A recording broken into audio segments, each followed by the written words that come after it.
They're already out there?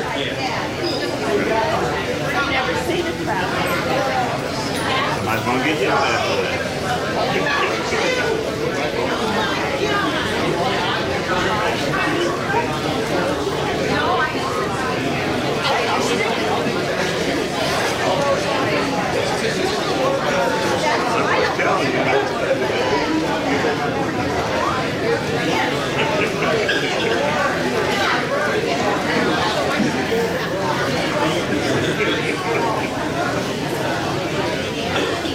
I'll tell the guys that are out there that you can find.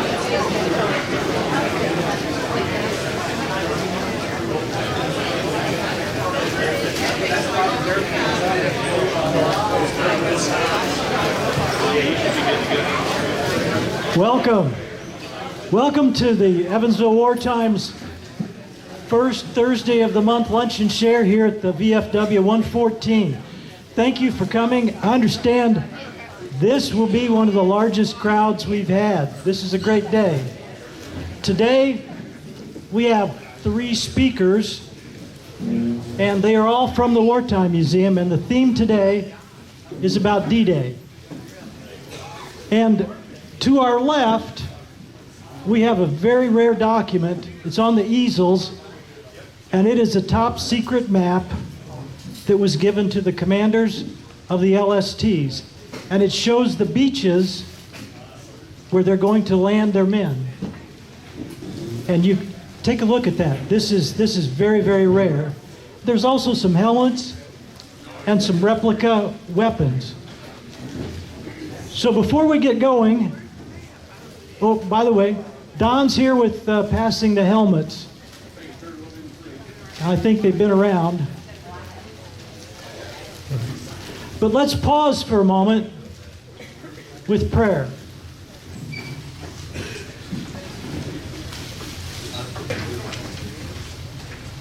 Lord, we praise you this day for your creation. It is a marvelous creation.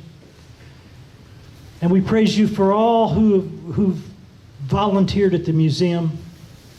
We have much also to thank you for those here at the VFW 114 who offer their facility and they prepare our meals. We thank you for the Bronstein Foundation who provide the financial support.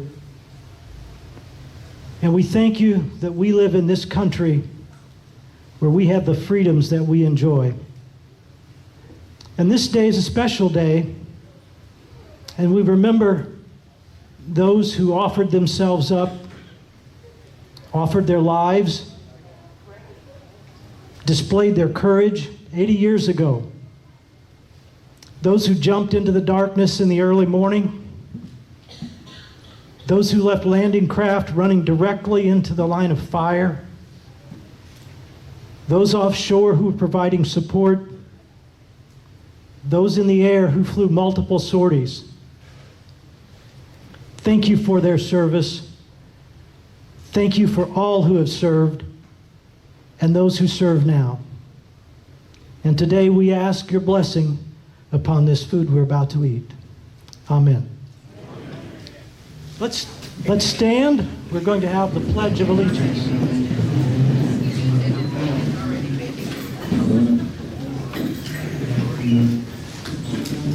I pledge allegiance to the flag of the United States of America and to the republic for which it stands, one nation, under God, indivisible, with liberty and justice for all.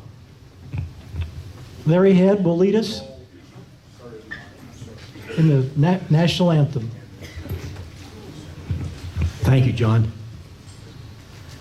Please feel free to join in. Oh, say, can you see by the dawn's early light what so proudly we hailed as at the twilight's last gleaming, whose broad stripes and bright stars through the perilous fight o'er the ramparts we watched were so gallantly streaming, and the rocket's red glare, the bombs bursting in air, gave proof through the night that our flag was still there. Oh, say does that star-spangled banner yet wave o'er the land of the free and the home of the brave? Thank you.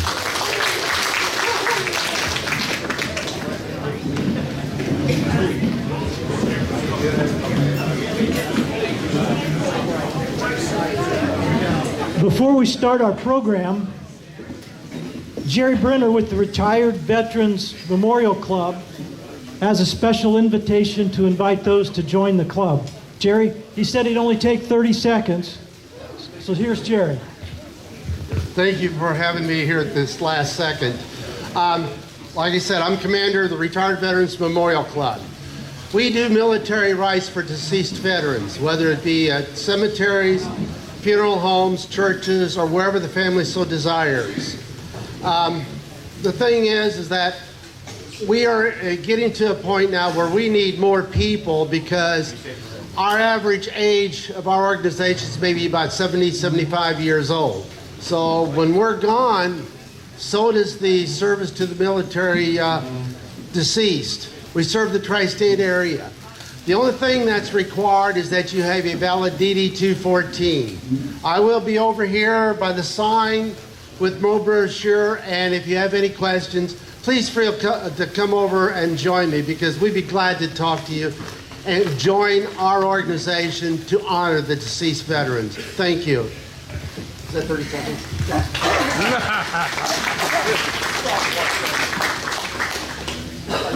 Today's speaking program is going to be a triple header. Leading off is going to be Jayson Holmes, and he's going to be talking about a program called Operation Bodyguard. And this was related to D-Day, and he's going to talk about the plans that the U.S. used to fool the Germans on the activities of D-Day. Following Jayson is going to be Mike Lynn, who will be talking about the whys and why nots, the strategic and operational decisions that were made related to D-Day.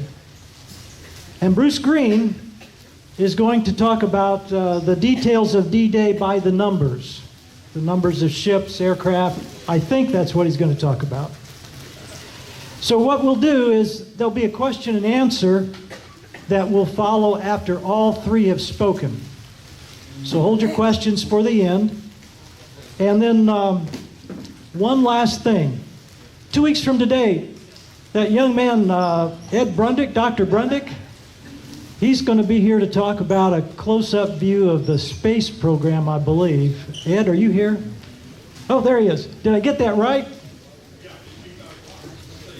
He's going to be talking about space. Please, all of you come back in 2 weeks and bring your friends.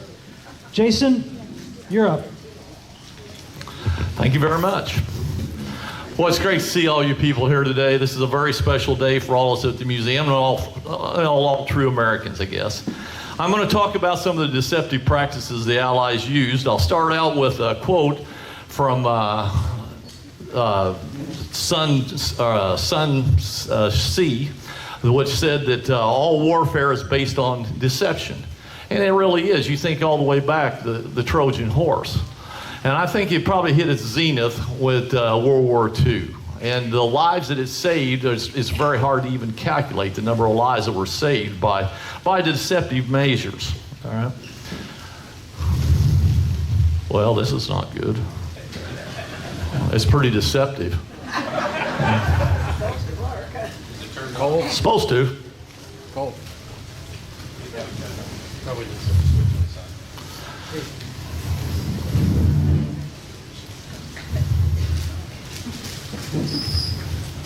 Oops.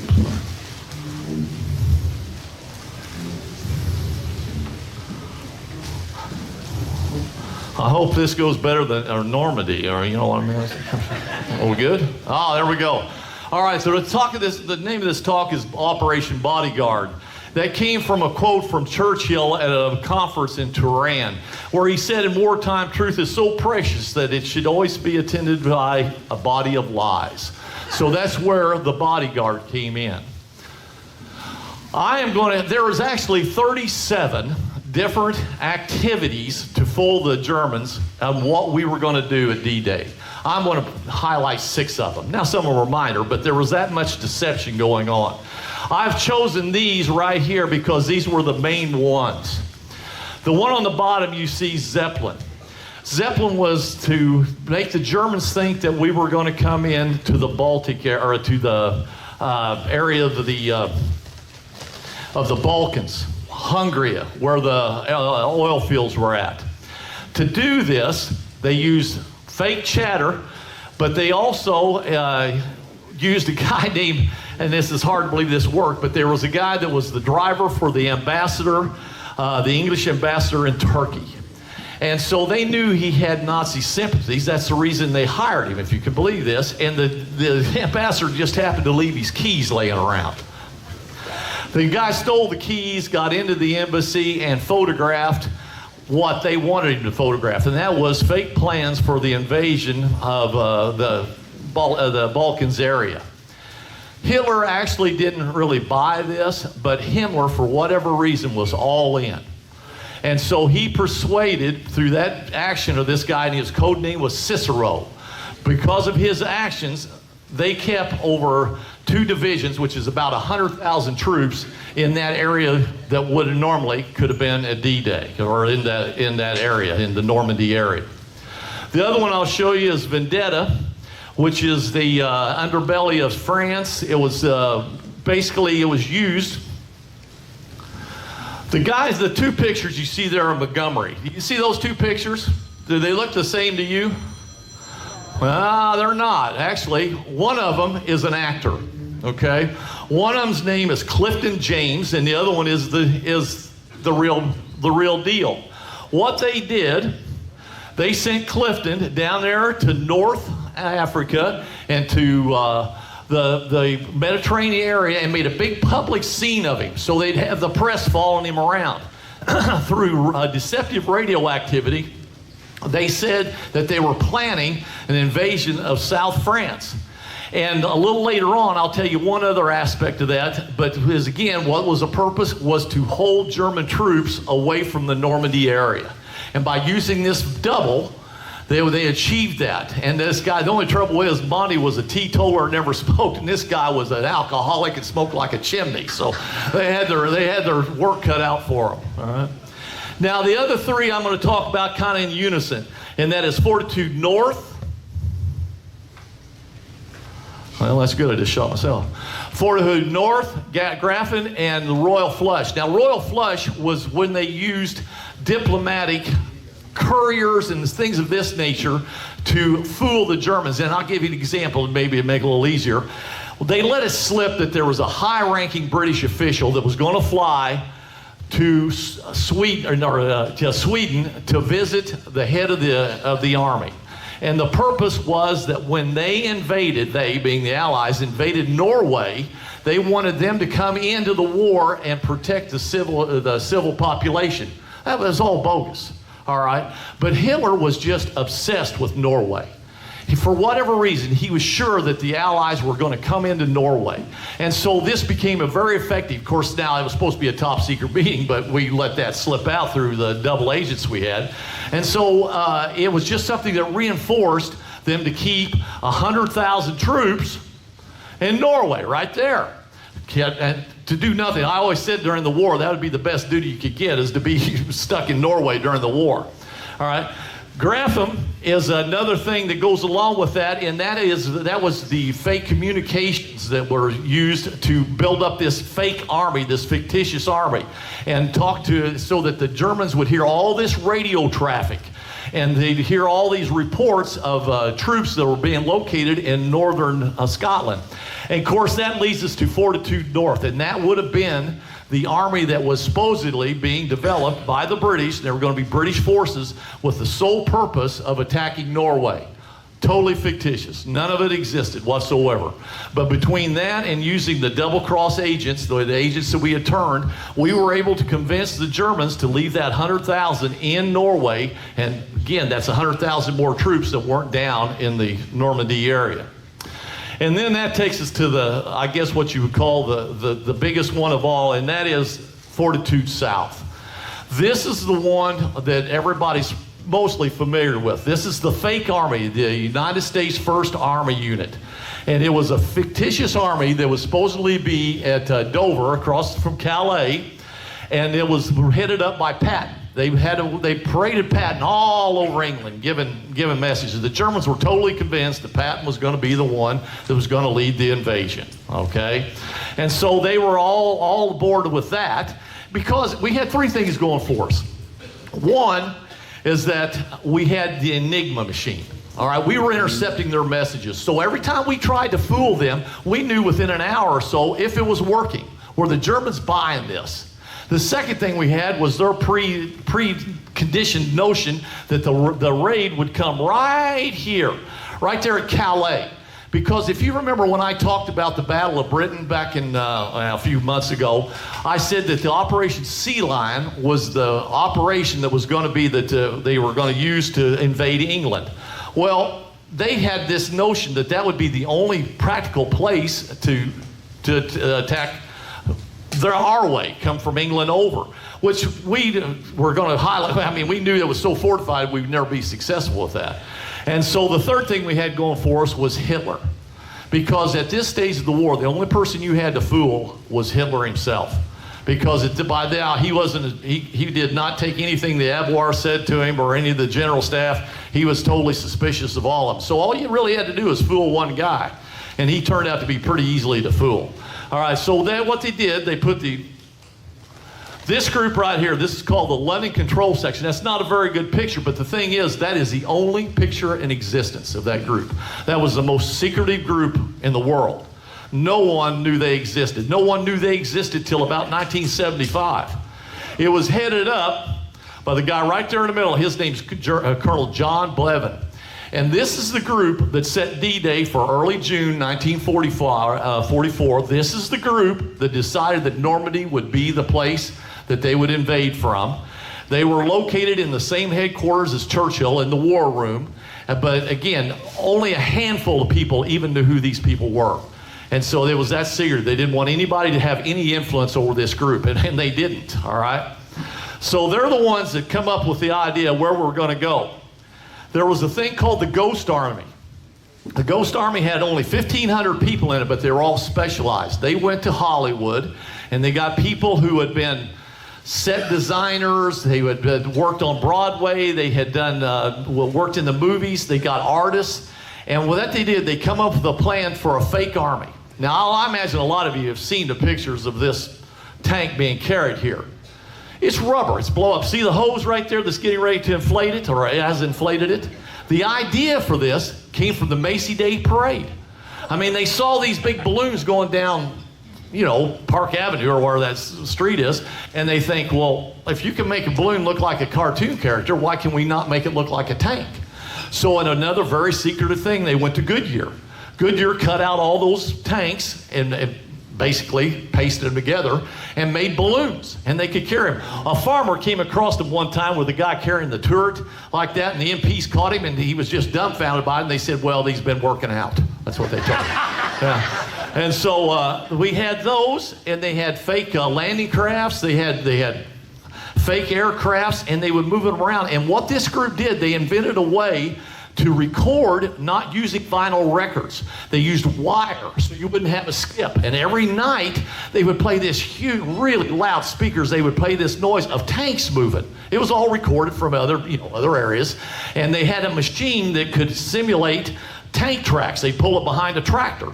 And next morning when the Germans would fly over on the reconnaissance, they'd see fresh tracks. They'd see that things had been moved. They saw in the canals and stuff, all these, they were basically landing craft. They were nothing more than plywood hulls with canvas over them, but it was enough to fool them, okay? And the thing that really, really set it apart, really maybe what sold the deal, was that patch right there. For whatever reason, the Germans, when they got wind that there was a patch for the 1st U.S. Army, that kind of sealed the deal. They went all in on that army was across from Calais. Now, also we had continuously double agents feeding them. They were called double cross. They had the 2 X's. I'm sure a lot of you have seen that. That committee I showed you a minute ago, that London Control Committee, they were a lot of times referred to as the 20 Committee because of the double X's or the Roman numeral 20, the 20 Committee. And so they were the ones that oversaw the use of the double agents. Now, the double agents were controlled by a guy named Ty Robinson. He was the one that was over them, but they were over Ty Robinson. And so there was many of them, and as I said, there was 37 different plans in place. But here's the big 3, all right? Now, the lady in the middle, she was married to a top diplomat in the Vichy government. The Germans recruited her because they thought, well, she's going to have access to a lot of information. And so her name is Elvira, let me make sure I get to that, Shandor. Elvira Shandor. How many, I want to see hands, how many know what a honey trap is? Raise your hand. Yeah, okay, I got a little one. I've got my 6-year-old nephew here. I got to be careful what I say here. All right. A honey trap is where you use a woman to use her God-given things and to trick the enemy. It's as old as espionage as there is, all right? Only the British would say this. They described her as being very careless with her virginity. That's how they described her, okay? She had well over 100 lovers, female and male. She left her husband and moved in with her female lover, but that didn't stop her actions, trust me.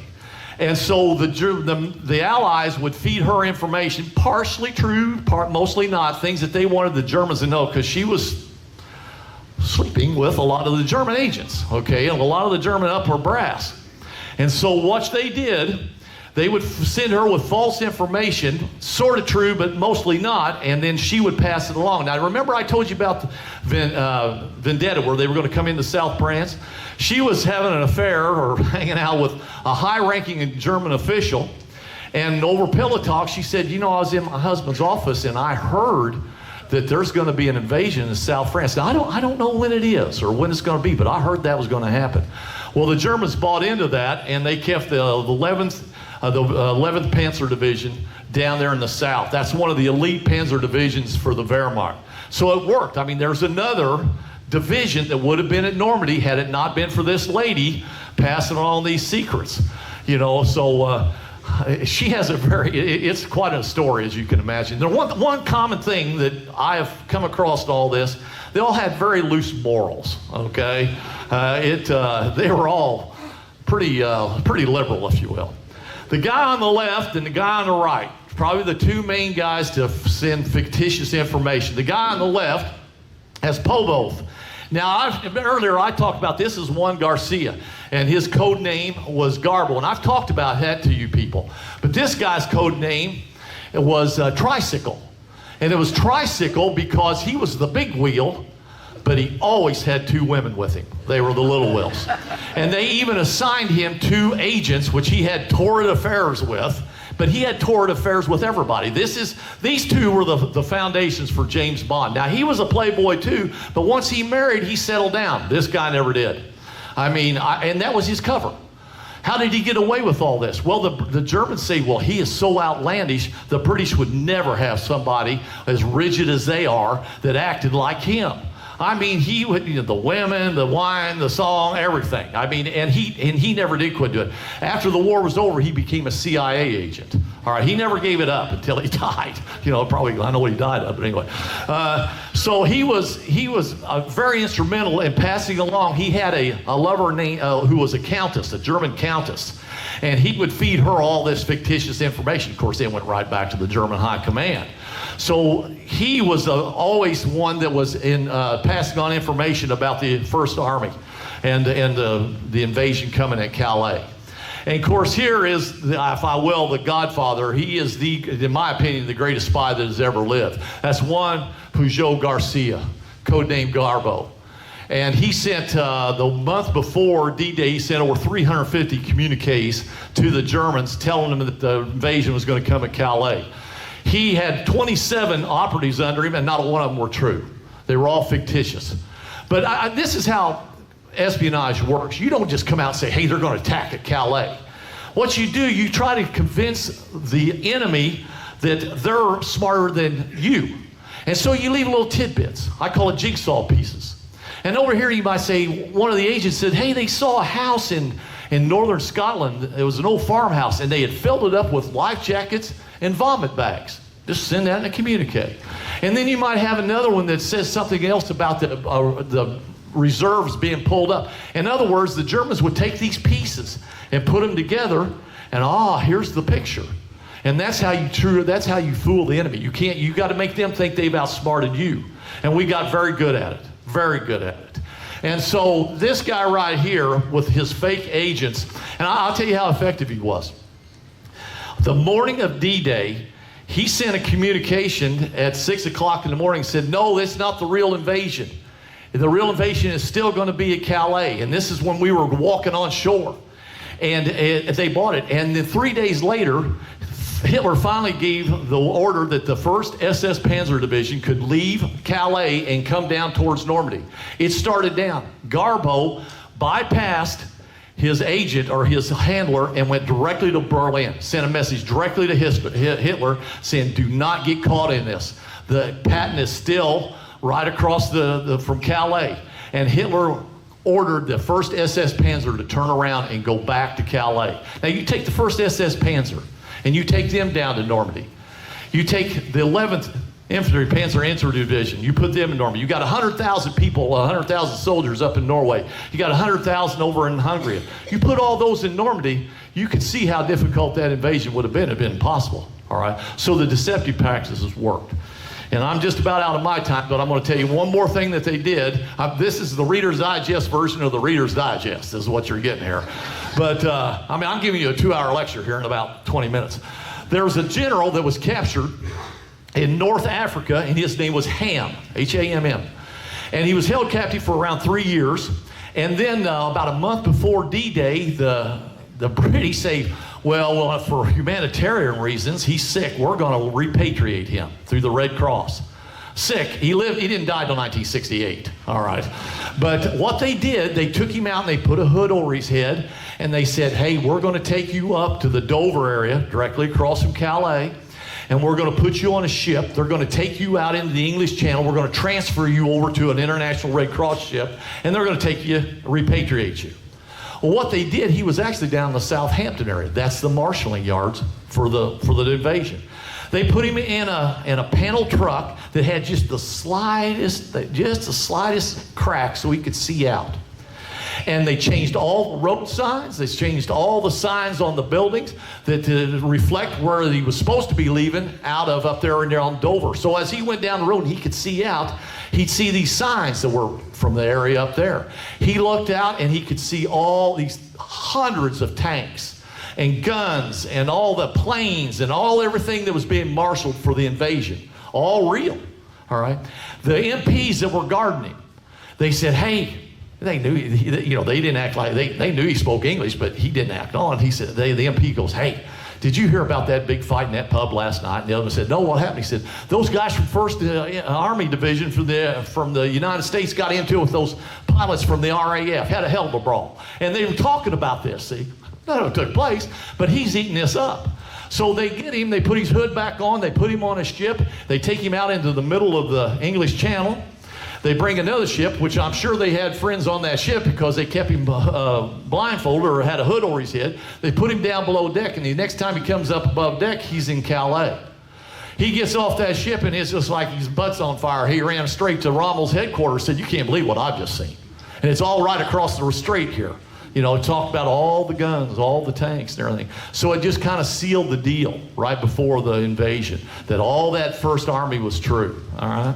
Now, you can see that this deceptive practice saved thousands of lives. It really did.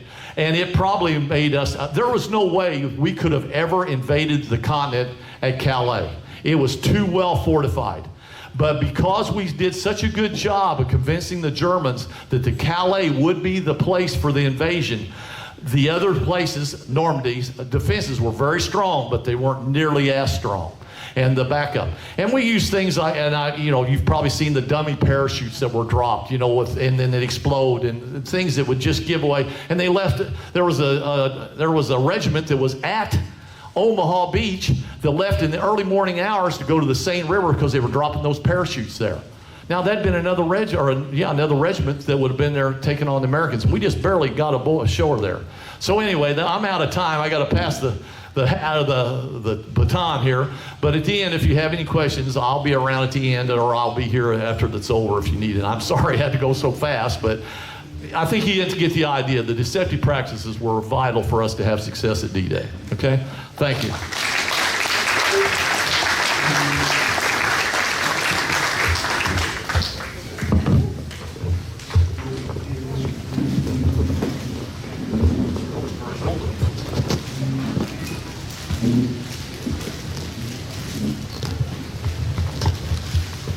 Okay.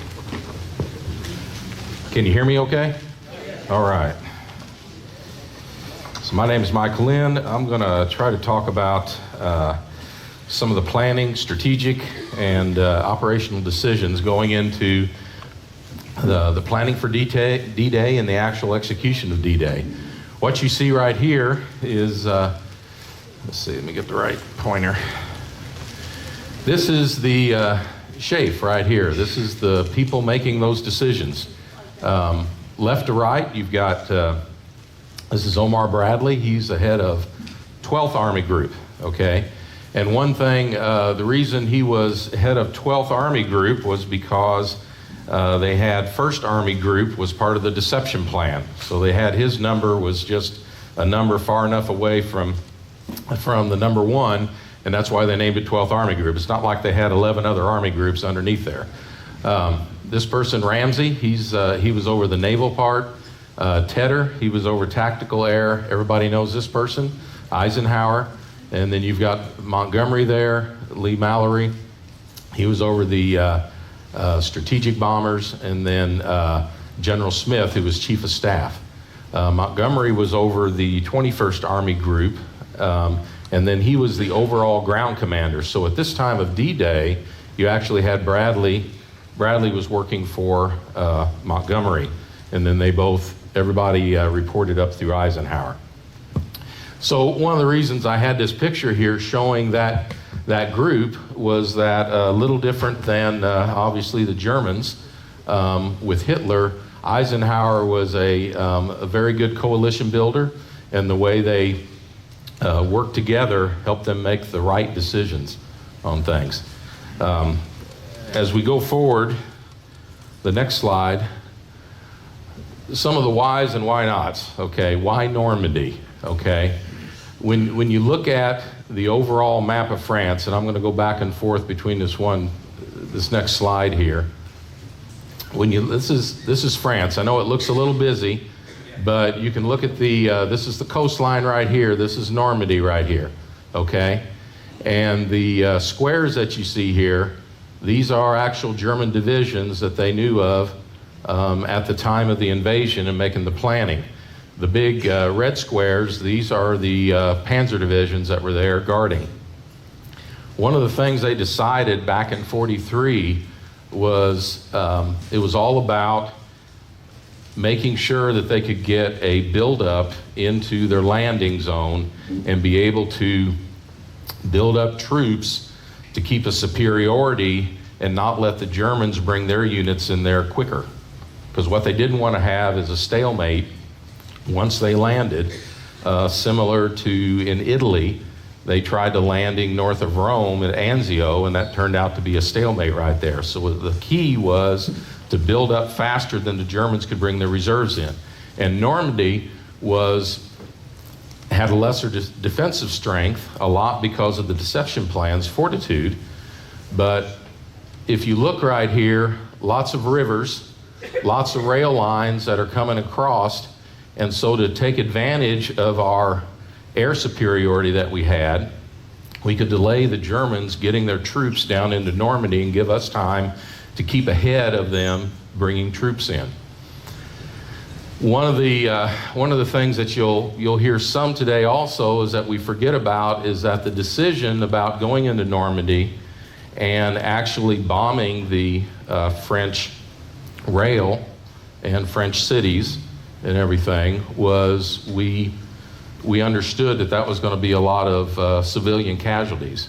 And over the course of the fighting through France, when you look at the amount of civilians that were killed, it was more than British civilians that died throughout the whole Blitz and the V1 and V2. So it was significant, but it was something that was necessary. The things that they would look at is also they had to verify beach soil conditions. They had to make sure that Normandy could support building airfields.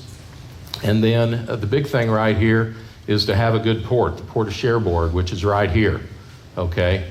They didn't entertain that they were going to capture it intact, okay? But having a port right there along this coast and then being able to break out and possibly get some of these ports would allow troops to come in this way and keep ahead of the German reserves coming in. So the German command. I've got Hitler right there in bold. It's because the way they set up their command, very dispersed.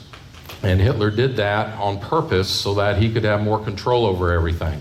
So they didn't have, just because you had a head of the army in France doesn't mean they had control of all their troops. So on the panzer units, there were actually, Rommel was in charge. He was over both the units in Normandy and the units in Calais, in this area right here. So he was actually over all these troops through here. But all the panzer units that were here, plus other panzer units that were over in Germany, down in the south of France, those were all through. There was another headquarters called Panzer Group West that was ahead of the reserves. So the command was all dispersed somewhat, and all the decisions had to go through Hitler. The infantry units was fairly basic in terms of being attached to the different areas. Logistics, all that was under control of the leaders that supported up through the infantry units and the army areas, all the logistics and everything, and the rails. Okay, Operation Neptune. We hear about Overlord, but actually the actual assault on D-Day was Operation Neptune. If you look at the coast of France right here, these are the staging areas where all the units came out of. One thing to note is that they did have extensive minefields on both sides of the channel here, and a lot of picket ships, destroyers, frigates, because there was a real concern about German motor torpedo boats coming out here, plus also submarines. They were very effective at keeping the German ships away during the course of operations here, both during the invasion and then after the invasion. And you can see here also the routes of the transport planes bringing the paratroopers in. British on this side, US on here. Okay, one thing we hear about is you talk about weather, plus also talking about some of the logistics. Why was it June 5th, 6th, or 7th? Okay. For one thing, you hear about the tide, but it was more complicated than just saying, hey, we're going to come in at low tide. You had to have a low tide condition for the troops to come in and assault so that all those obstacles could be seen. But you wanted the tide to start rising about 3 to 4 hours after you invaded, So in 3 hours, they figured the engineer units could blow up the obstacles, and then with the tide rising, it would make it easier to bring in supplies. That had to happen during the morning, and then also it had to correspond with the moon being full or nearly full for the airborne operation. So it turned out that normally every 2 weeks, or the British would say a fortnight, you would get those conditions every month in the summer. So June 5th, 6th, and 7th was that first opportunity. And at the beginning of May, the SHAFE, the command group, plus also what Jayson was saying, that other team said, hey, the invasion's going to go on the 5th, 6th, or 7th. Forecasting through the prior planning of at least a year and a half, one of the things the weather forecasters, they didn't have all the technology we had today, obviously. But what they saw through historical analysis was that if you would have a storm in Normandy, normally you would have an 8-day period of clear weather. But once you were having a clear day, the forecasters could only guarantee about 2 to 3 days of additional clear weather. So when June 5th came around, it was a hard decision because they were right in the middle of a storm. But then at the evening of June 5th, or the morning of June 5th, then they decided to go ahead on the 6th.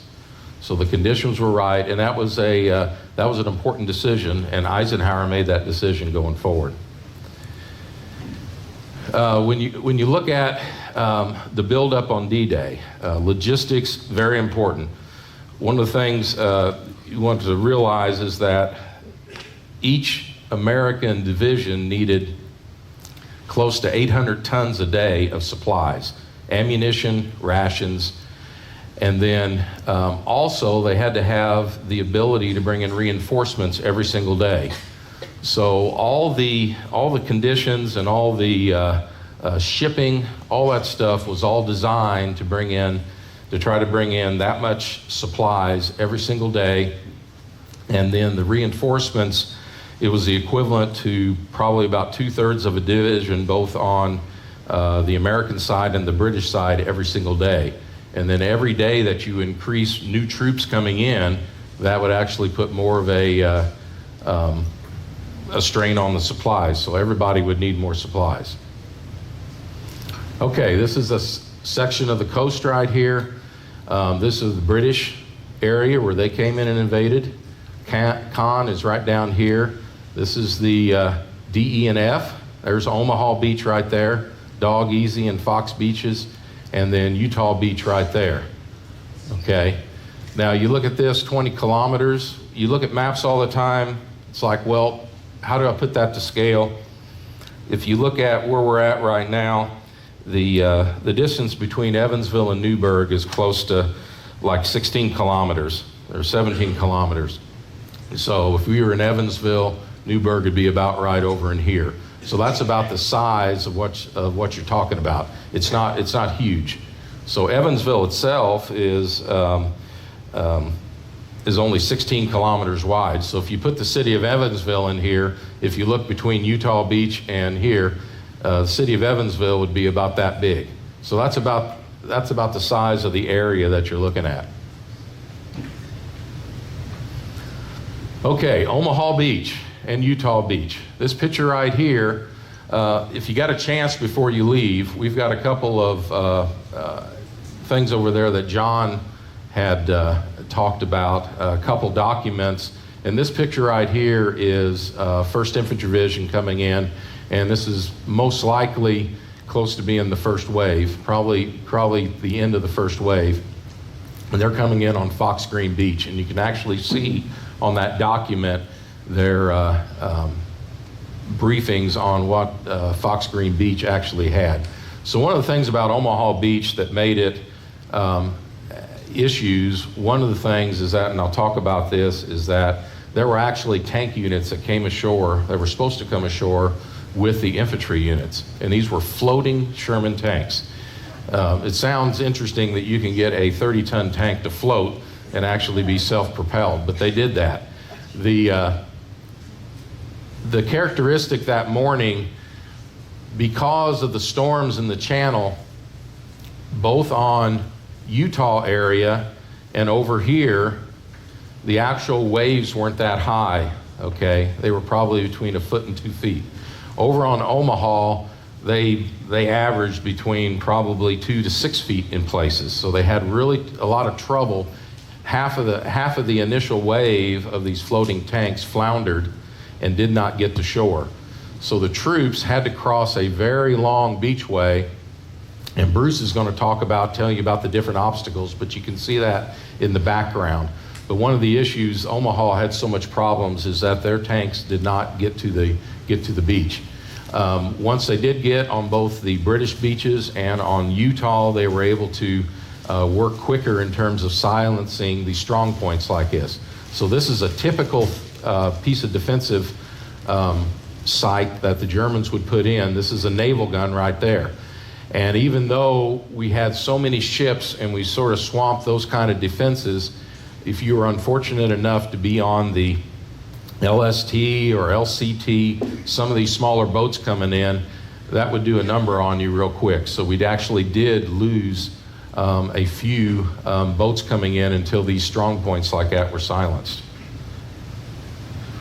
Okay, let's talk about the airborne real quick. Everybody probably watched Band of Brothers and some of the other, but when you look at the drop zones, the British 1st Division, the priority for them was to enable them to hold ground on the eastern side of Caen, so that then once the infantry got there, that they could eventually assault Caen on 2 sides. Very important, okay? So they land at the British 1st Division, paratrooper division there. The US 82nd and 101st, they really didn't need them on the Omaha Beach areas behind the Omaha Beach because the terrain wasn't really that bad there. Now, behind Utah Beach, a lot of flooded areas, a lot of swampy areas, and one of the primary objective of landing at Utah was to get to Cherbourg very quickly, okay, within 2 weeks. So it was critical to put those troops there, and they could get in defensive positions. It would make it harder for the Germans to get in there and reinforce and keep us from getting to Cherbourg.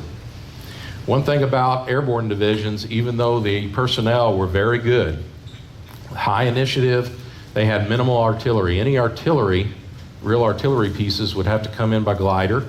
Otherwise, from that, they basically had mortars that they could carry around. They were not mechanized or anything, obviously. If they had to go anywhere, they had to march that way.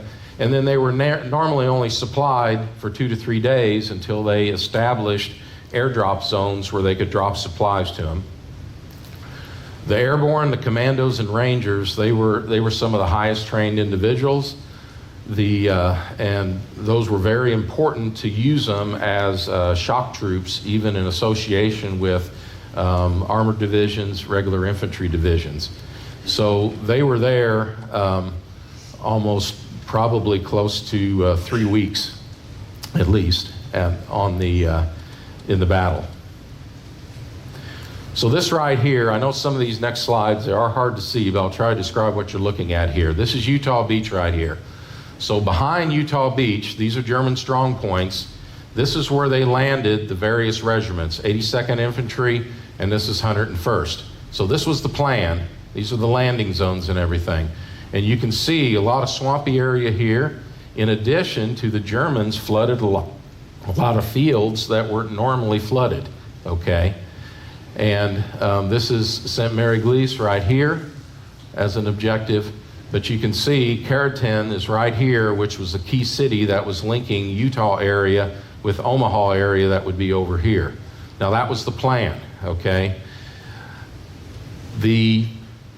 On June 5th, they came in at night. So running an airdrop at night, very difficult. And all other operations going forward is Market Garden was during the day, Varsity was during the day, so they really didn't attempt anymore a big night paradrop, but that's what they had to do on D-Day because it was so important. Okay, I know you really can't see anything, but these are those same drop zones. This is where they were supposed to go, and this is where the 82nd went. Every one of these dots is a stick of paratroopers coming out of transport. So you can see when they say we were scattered all over the place, they were scattered all over the place. But that actually, it turns out that actually did a couple things. One, because the paratroopers had so much initiative, they were causing havoc everywhere. And then it also confused the Germans. So the 82nd, you had a lot dropping right close to Saint-Mary-Église, okay? And then these regiments over here, it took them a while to get all their troops together. 101st Airborne did a little better, but they had a lot of scatter here, a lot of scattered here, and then they actually had some transports that ran, 21 miles. You had 3 sticks was way over there in Normandy, and some of them were almost all on Omaha Beach, or close to it. But the net result was that those paratroopers got into there. They were able to hold these areas and keep the Germans from reinforcing. And there was actually a small German unit in this area here. They were able to get that destroyed, and they were able to link up very quickly here, eliminate these strong points, and they had a very strong presence right here behind the beach, which was very important. The British airborne drops were in these right here, and they were fairly successful in getting their troops fairly close to the drop zones. Just one more note, one of the reasons, it's been a controversy for 80 years, a lot of criticisms on the transport pilots. Most of them were green in terms of, have they ever been flying at night over a lot of flak and a lot of confusion? The answer is yes.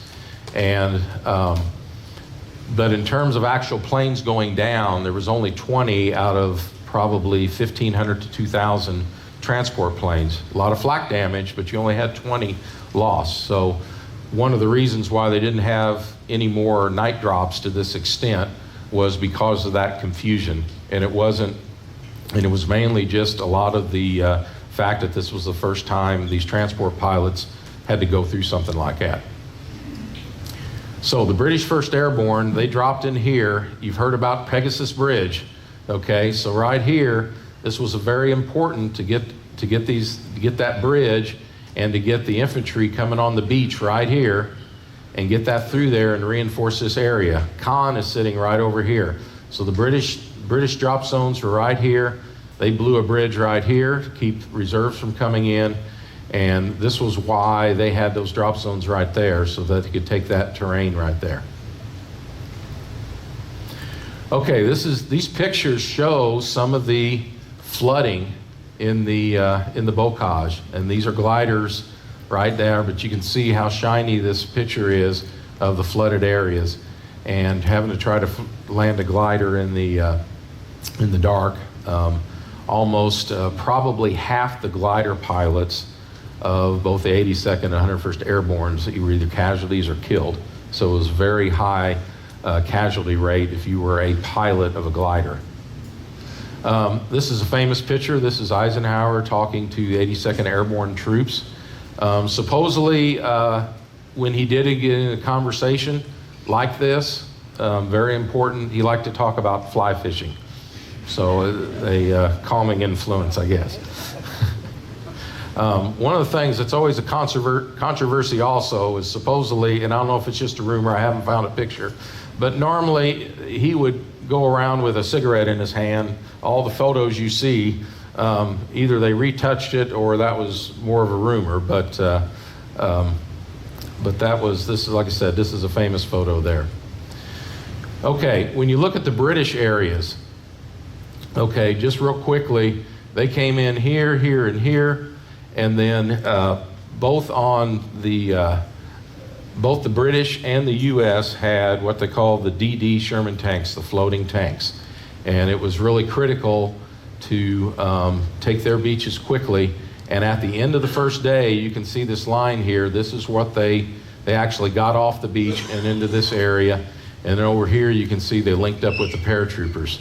This right here is the 21st Panzer Division, which is the only division that was close enough to the beach to actually do a counterattack. And then these are some of the pictures from the British landing, some of the same type of installations there. This is what the British looked at. Their beaches were a lot shorter at low tide, so they were able to get on there. They didn't have as long of a distance to go as opposed to Omaha. This right here is showing them advancing off the beach, and you can see on here, this is actually a floating tank that made it in, and the floating part reduced down so the tank is actually back to full functionality. Okay, special units. Talked about Rangers, Commandos, and the DD tank battalions. The Rangers, you've heard about Point du Hoc. That was that's where the U.S. Rangers, but then there were also Rangers spread amongst all the landing units, and they were very instrumental in getting off of Omaha Beach and helping. The Commandos, there were 2 big commando brigades that actually landed with the British, and they fought just as long as the airborne units did too, in terms of being specialty assault troops. And then the engineer units, they brought equipment in so they could blow out the obstacles, and it also had a plethora of equipment, Bangalore torpedoes, different things like that, demolition charges and such. But the tank battalions, at the museum we do have a Sherman tank. It was actually a Lend-Lease that went over to Britain, so we really don't know his history, but if it was at one point converted to a DD tank, it actually made it in, and or not, it would be at the bottom of the English Channel. But this is what a Sherman M4A4 would look like with the specialty attachments. This is canvas sealed down here, and that would be raised, and they actually use compressed air to hold this screen up. This is not going into, this is actually crossing the Rhine River later, but you can see that the canvas shroud is only about 2 feet. So when those tanks were launched about 1,000 yards off the beach, they had a lot of problem with 2 and 4 foot waves, and a lot of them were swamped. The commander would stand up here on a special platform and be able to steer it. On the back of these tanks, you could see the propellers, and they had an ingenious way. It wasn't anything that was specially up inside the tank with drive shafts. All they did was attach these propellers with a gear to this wheel right here. So the person steering the tank would just run the tracks, and it would spin these propellers. And if they would break on one side, it would stop that propeller, and it would spin this one, and you would turn the same way as if you were driving the tank on the ground. So it was fairly ingenious. Okay, at the end of D-Day, this map right here was actually a intelligence map that was put together by the Allied Army groups. So one of the things you note here is there is a little fog of war, okay? Because they didn't really know what was the condition of the paratroopers here. Not too much known about that, but you can see Omaha had a very small beachhead, and they were actually advancing out of it right here, the 3 regiments there. Utah really didn't have a lot known where they were at, but they were in this area right here. And then they did know that they were counterattacked by units of the 21st Panzer Division there. So this is an actual map and shows the briefing of how things looked after D-Day. Okay, from a higher point of view, the beachheads were established after D-Day, but not linked per the plan, okay? The airbornes were in there, and they were slowly getting reorganized. Stragglers were coming back in, getting stronger. One thing that happened, though, especially on Omaha, is that the supplies, they were behind schedule significantly because of all the trouble that they had. They only were able to unload probably about 25% of the supplies, so they had to jump through hoops and improvise to get caught up over the next week on the supplies. But the weather was improving. When the weather improves, then that would, June 6th itself was somewhat overcast, and there wasn't that much air support. But as the weather improved, you had a lot of the P-47s flying, and it really enabled them to expand those beachheads.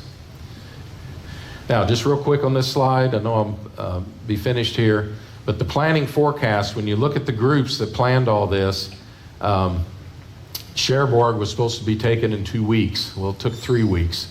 Obviously, when you had all the Con wasn't taken until after Cobra, which means they had the breakthrough right here. So these were fairly optimistic, and they made a lot of these dates over here a little bit delayed, but right through here, through the British area, they were behind schedule after a couple weeks by a significant amount. So that's how things look from a higher level. I'll let Bruce come forward and thank you.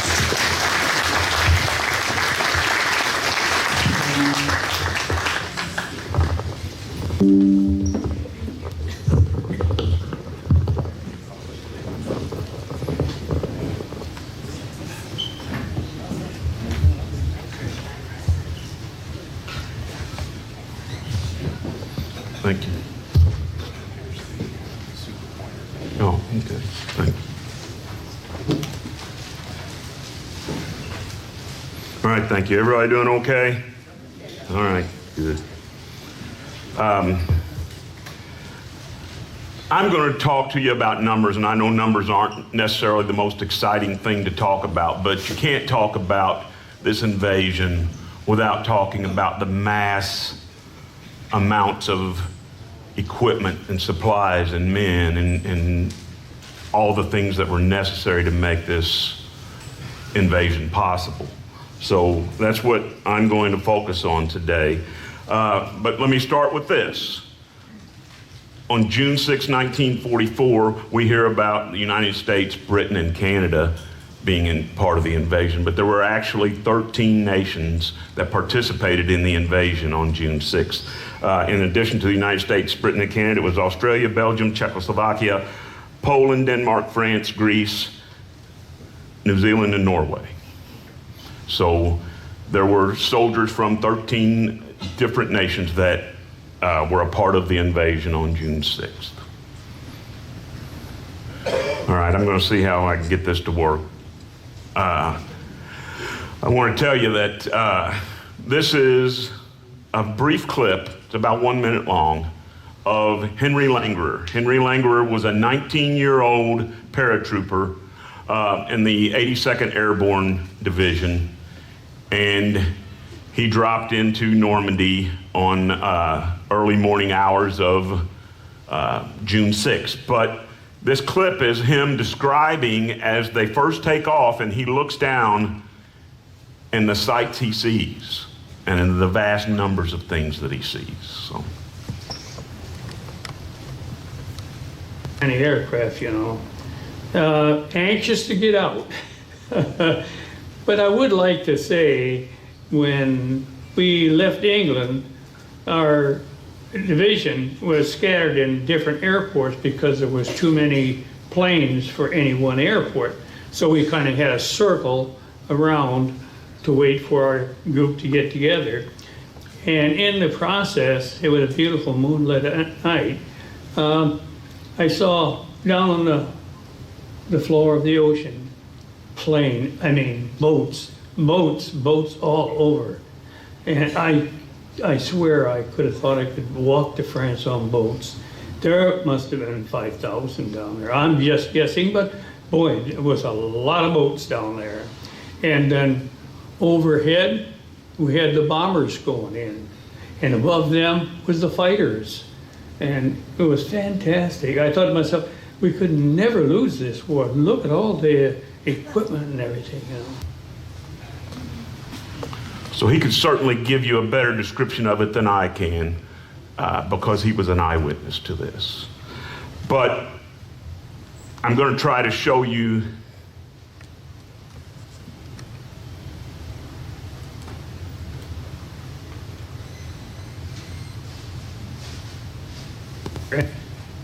some of the things that were necessary to make this happen. Oh, before I go on, I wrote this down on my notes here, and I want to make sure I do. Dennis Holycross is here today. Dennis, raise your hand. Right there. Dennis was part of a program at the museum last year with Don Cobb. Donald Cobb is a veteran of D-Day. He was on a destroyer in the U.S. Navy that day, and he is right now in Normandy taking part in the 80th anniversary of the D-Day invasion. So he's there today participating, and we're hoping to have him back out at the museum when we get open again and participate in some more of our activities. I just wanted to point that out because, and we may have others from our area that are over there. He's the only one I know of personally. All right, so I'm starting off with preparation for Overlord.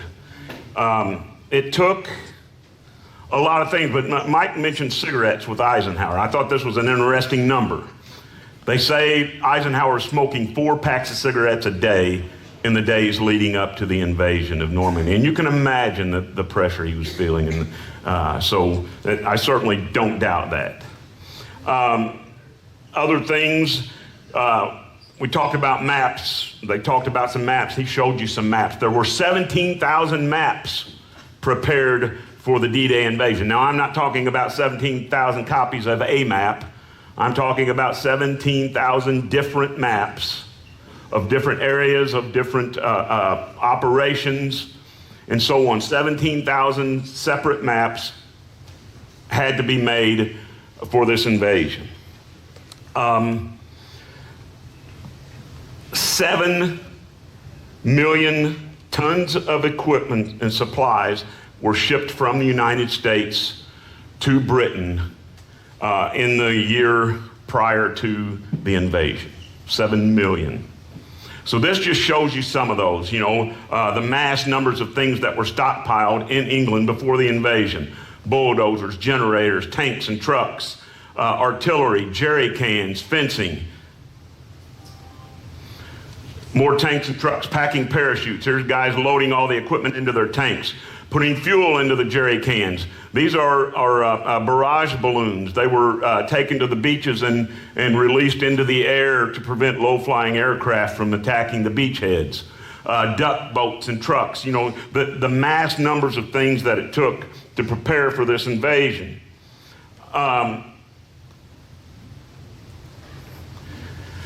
Oil drums, ammunition, stacks of pontoons for Bailey bridges, all these boxes of rations.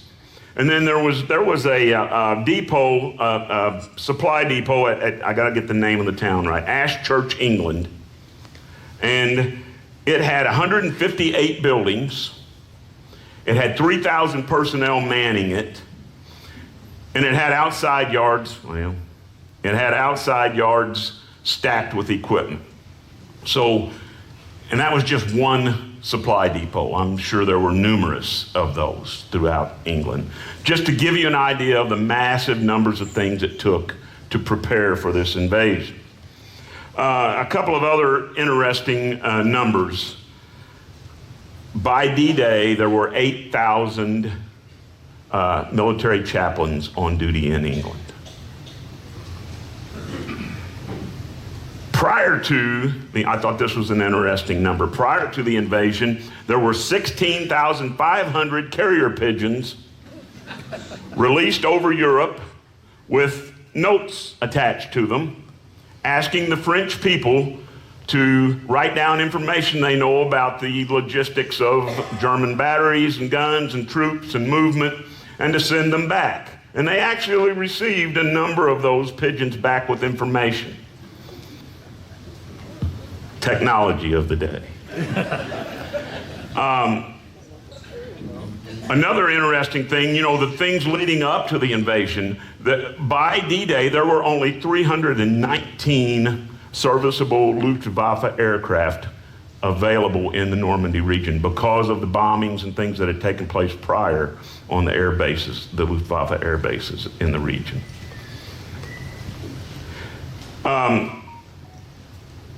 And then I want to put this number out there because it actually happened before D-Day, and we had numerous losses on D-Day, but we actually lost 946 Americans in Operation Tiger, which was a rehearsal for D-Day in April of 44. As they were training for the landings, there was an E-boat, German E-boats attacked this, what do you call the group? Convoy of ships. And 946 Americans were killed in the training for the landing. All right, so I'm going to talk to you about some numbers dealing with the naval landings, the Operation Neptune. Mike talked to you about it, and he talked to you about the channel. So on this map, they had to clear a channel for these ships to get to the beachheads because there were mines everywhere in these waters. So they had to clear a way for these ships to get there without running into all these mines. So they chose this channel right here. So they sent minesweepers through here to clear mines, because in those waters and on the land there were 6,500,000, almost 7 million mines in the waters and on the land. So they had to make a way for them to get there safely. So they sent minesweepers in. The naval bombardments that began early on June 6th took out thousands of bunkers and pillboxes, gun batteries. Didn't get them all, but took out a number of them. And then the assault forces began landing later on June 6th. So there were over 200,000 beach obstacles in the Normandy region. And this shows you some of the different types of obstacles. This diagram shows you what the Belgian gates, which were to prevent boats and tanks and other things from coming onto the beaches. And then the log ramps, again, the same purpose. And then the hedgehogs. And in these photos, you can see the different types of beach obstacles that were there. And then the water mines and the land mines that were there. So they were coming into a lot of things that they had to deal with. You know, when they made the landings, there were a lot of issues other than guns and men that they had to deal with in these landings. So in this Operation Neptune, the Allied military had 6,939 ships. And I got to look at my notes from time to time because I don't have all these numbers memorized. Sorry. 6,939 ships available to the Allies that day. And this just shows you, you know, we heard Henry Langler talk about looking down and seeing all the ships, and you can see the numbers, massive numbers of ships at sea. Now, this is the USS Osprey. It was the first U.S. ship lost in the invasion. It was a minesweeper, and it hit a mine while sweeping the channel to clear the way, and it was sank, clearing way for the invasion. 227 of the ships were minesweepers used to clear the channels. 986 combat vessels, those would include battleships, cruisers, destroyers, to take out the gun batteries and pillboxes, and also to provide defenses for the invading troops. 4,126 were landing craft of various types. So you see some of the different types of landing crafts used in the invasion. The LCVP, which is most recognized as the Higgins boat. The LST, you might notice this LST, that is LST 325 on the beach of Normandy. Duck boats, we call them, amphibious vehicles, other various landing craft, and more LST. So there were a number of different types of landing craft used, but there were 4,126 of them. 226 on that day were LSTs, which were built here. Many were built here in Evansville. There were 736 various support vessels that day. There were 864 merchant ships that participated, delivering equipment, supplies, and men that day. And there was 287,000 personnel aboard these ships that day. All right, so moving to the aerial invasion of France.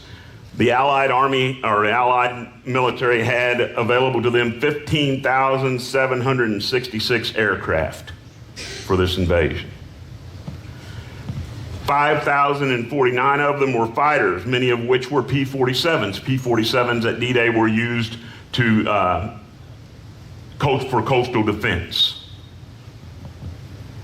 There were 3,467 heavy bombers, 1,645 medium and light bombers, and they dropped on June 5th and 6th 7,200,000 pounds of bombs on France. There were 2,316 transport planes and 2,591 gliders used on D-Day. There were 698 various other types of aircraft used during the invasion.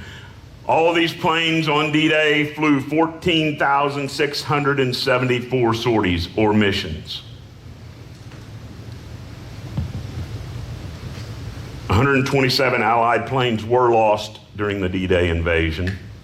None of them, however, due to Luftwaffe aircraft. Okay, the airborne invasion.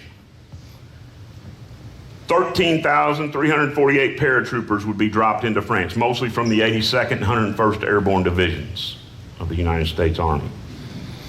925 C-47s, and that's this plane here, would be used to drop these paratroopers.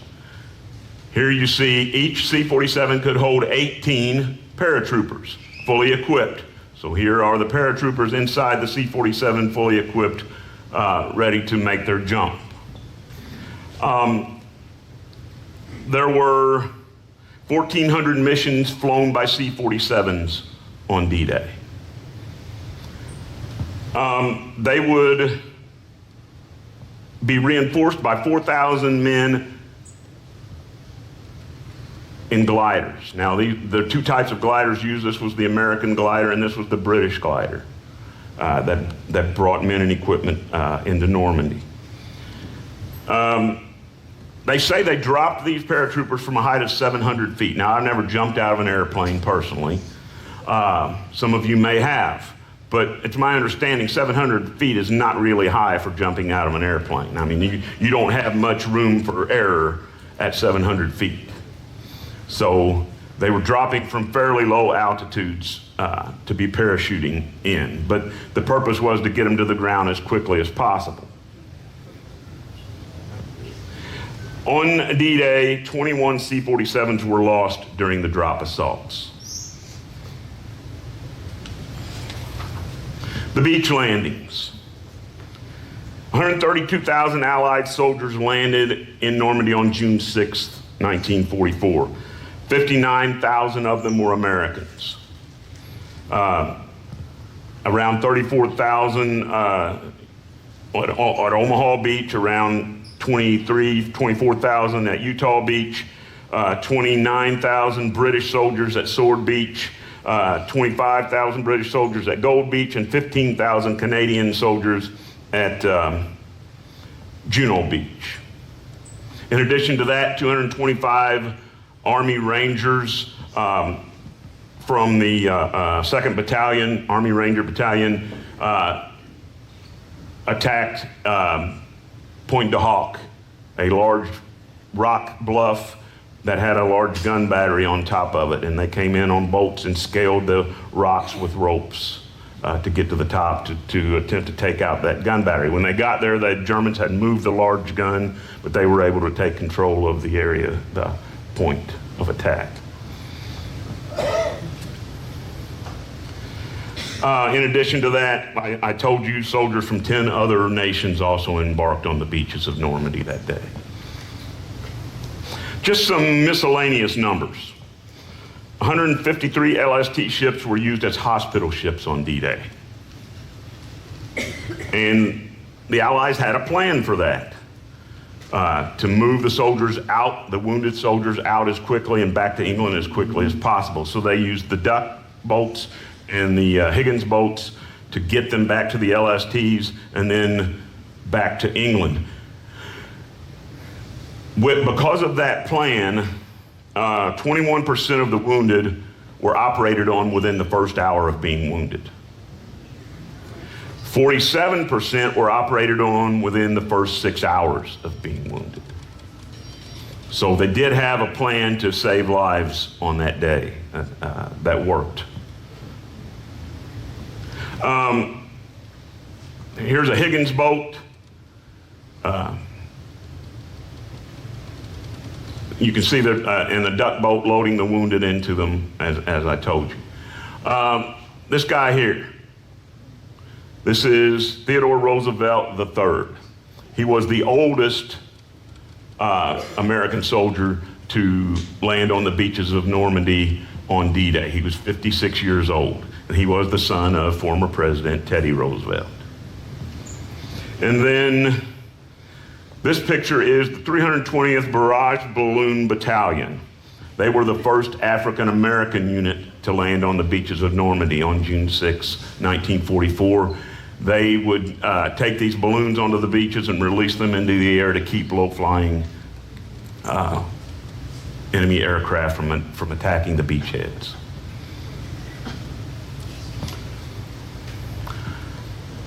So at the end of the day, on June 6, 1944, by the time nightfall came, all 5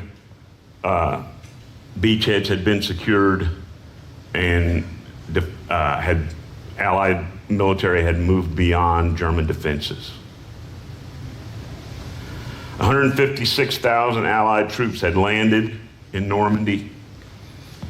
4,414 Allied troops were killed and 5,000 were wounded on that day. 2,501 of those killed were Americans. 800 French civilians were killed within the first 2 days of the invasion. And there's an estimation between 4,000 and 9,000 German casualties during the D-Day invasion. In less than a week after the invasion, by June 11th, the Allies had 326,000 men in France, troops in France. 50,000 vehicles had been unloaded on the beaches, and more than 100,000 tons of equipment were now ashore in France. A high price to pay, but it certainly ensured democracy. I want to finish by telling you a story, and many of you probably know this story, of the Bedford Boys. A small town in Virginia called Bedford, Virginia, 3,200 people, at the foothills of the Blue Ridge Mountains. There was a National Guard unit, the 116th Infantry Division of the 116th Infantry Regiment of the 29th Division of the Virginia National Guard, Company A, had 35 young men in it from Bedford, Virginia. And they'd been sent to England about a little over a year prior to the invasion, and they'd been training for this invasion. And on June 6, 1944, they were among the first wave at Omaha Beach. And 19 of them died very quickly, of the 35. Another died from Bedford, Virginia, that was in Company F.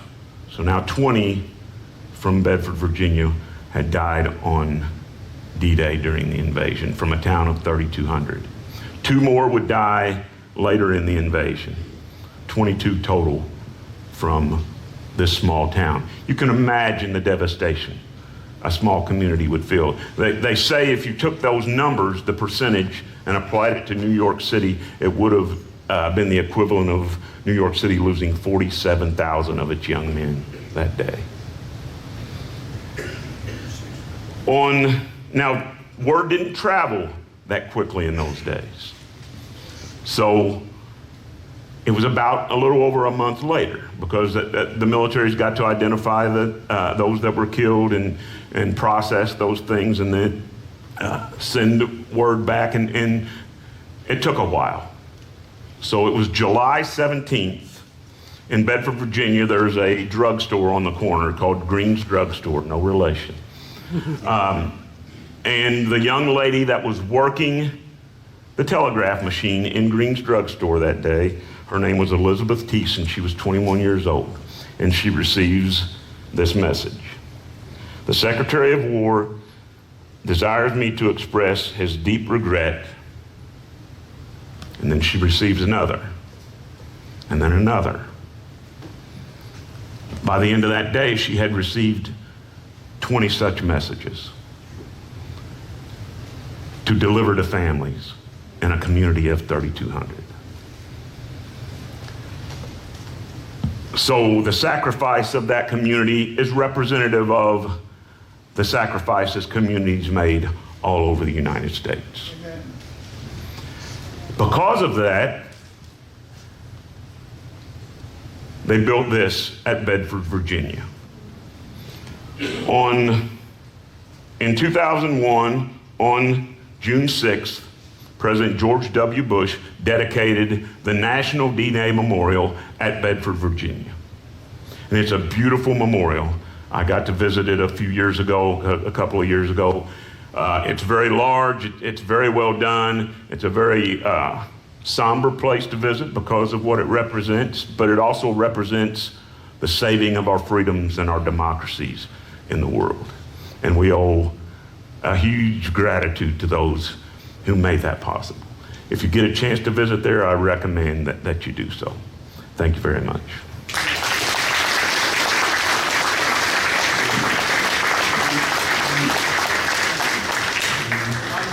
I watched I got up early. Don Cobb was all over the TV. Awesome. He was right there by the president most of the time. Cool.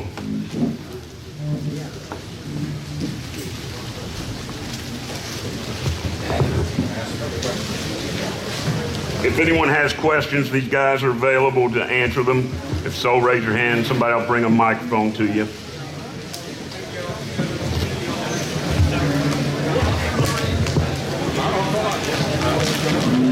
I think we're doing it.